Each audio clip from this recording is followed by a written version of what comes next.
ముఖ్యంగా కూటమి ప్రభుత్వం అధికారంలోకి వచ్చిన తర్వాత బడుగు బలహీన వర్గాలకు, ఎస్సీ ఎస్టీ మైనారిటీలకు, బడుగు బలహీన వర్గాలలో ముఖ్యంగా మత్స్యకారులకు సంబంధించి, బీసీ కార్పొరేషన్లకు సంబంధించి మన ప్రభుత్వం అధికారంలోకి వచ్చిన తర్వాత ఈరోజు అనేక మందికి వెసులుబాటు కల్పిస్తూ మా యొక్క ఎమ్మిగనూరు నియోజకవర్గంలోనే ఒక 250 యూనిట్లకు పేద వర్గాలకు సంబంధించిన ఈబీసీలకు, అదే రకంగా బీసీ కార్పొరేషన్లకు ఏదైతే ఈ యొక్క ఆర్థిక పురోగతి కోసం వారి జీవితాల్లో లోన్లు ఇస్తామని చెప్పి విడుదల చేసినందుకు మా ఎమ్మిగనూరు నియోజకవర్గం తరఫున బీసీ సోదరులు, అదే రకంగా పేదరికంలో ఉన్న వర్గాలందరి నుంచి కూడా ముఖ్యమంత్రి వారు చంద్రబాబు నాయుడు గారికి ప్రత్యేక ధన్యవాదాలు తెలుపుతూ ఈరోజు మత్స్యకారులకు మీరు చూస్తున్నారు, ఈరోజు ఎమ్మిగనూరు నియోజకవర్గంలో ఉన్నటువంటి గాజుల దిన్న ప్రాజెక్ట్ ఏదైతే ఉందో ఆ జీడీపీ ద్వారా మత్స్యకారులు బ్రహ్మాండంగా ఈ యొక్క వాటర్ బాడీలో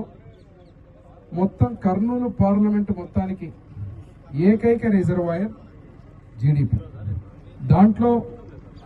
మత్స్యకారులు ఉన్నటువంటి సొసైటీ ఏదైతే 350 చిల్లర సభ్యులతోటి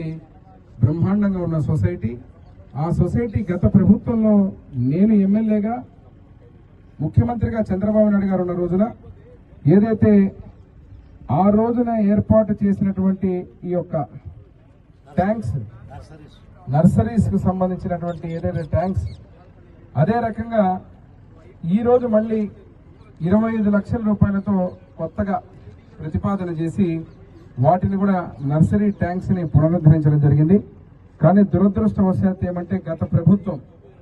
జగన్మోహన్ రెడ్డి గారు ముఖ్యమంత్రి అయిన తర్వాత మత్స్యకారులకు సంబంధించిన ఏ అభివృద్ధి కూడా, ఏ దృష్టి కూడా పెట్టకపోవడం, ఏ ఒక్కరికి కూడా ఈరోజు కేంద్ర రాష్ట్ర ప్రభుత్వాలు సంయుక్తంగా ఇచ్చేటువంటి ఏ ఒక్క పథకం కావచ్చు, ఏ అసెట్ కావచ్చు, ఏది కూడా ఇవ్వకపోవడం,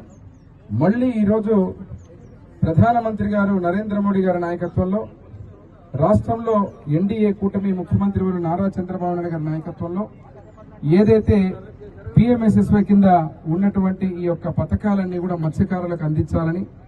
అదేవిధంగా జీడీపీలో ఉన్నటువంటి సమస్యలు, సొసైటీలో ఉన్నటువంటి సమస్యలని ఇక్కడ చూస్తున్నారు మీరు, ఏదైతే నర్సరీస్ ఉన్నాయో పూర్తిగా నిర్వీర్యం చేసి ఆ నీళ్లు కాదు కదా అర్థన్ పాండ్స్ ఏదైతే పక్కన ఉన్నాయో దాన్ని జంగల్ క్లియరెన్స్ కూడా చేయకుండా ఆల్మోస్ట్ అడవిలాగా తయారు చేశారు. ఈరోజు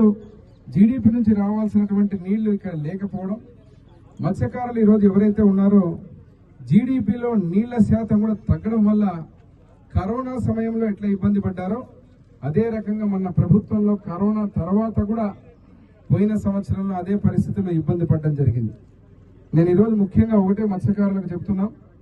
ఇక్కడ డీడీ గారు కూడా వచ్చారు, అధికారులు కూడా,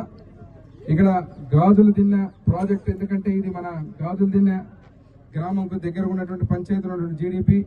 గాజుల దిన్న హనుమంత్ గారు, మేము కూడా అందరూ కూడా సీనియర్ నాయకులు. ఆ రోజు ఇక్కడ ఉన్నటువంటి దామోదర సంజీవయ్య గారు, ఎంత దారుణం, దామోదర సంజీవయ్య గారు పెట్టినటువంటి హ్యాచరీస్, వారు ఆ రోజు నవయువకుడుగా ఉన్నారు.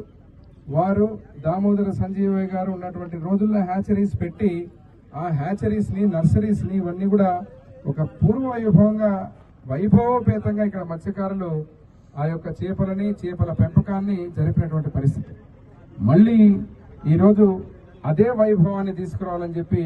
మేమందరం కూడా కంకణబద్ధులై ఈరోజు ఇక్కడికి వచ్చాం. దీనికి సంబంధించి నేను గతంలో ఉన్నటువంటి నర్సరీస్ ఏవైతే తయారు చేశామో గత ప్రభుత్వంలో ఒక చుక్క నీళ్లు కూడా ఇచ్చిన దాఖలాలు లేవు. ఆ నీళ్లు ఇవ్వకపోవడం వల్ల, ఇన్ఫ్రాస్ట్రక్చర్ లేకపోవడం వల్ల మత్స్య శాఖకు సంబంధించిన ఏ అధికారులు కూడా పూర్తి స్థాయిలో ఈ యొక్క జీడీపీ కింద ఉన్న మత్స్యశాఖ కానీ, మత్స్యకారులు కానీ ఎవరు కూడా ఒక కోఆర్డినేషన్ తో పనిచేయకపోవడం, గత ప్రభుత్వాల యొక్క నిర్లక్ష్య ధోరణి వల్ల సంపూర్ణంగా ఈరోజు సర్వనాశనం.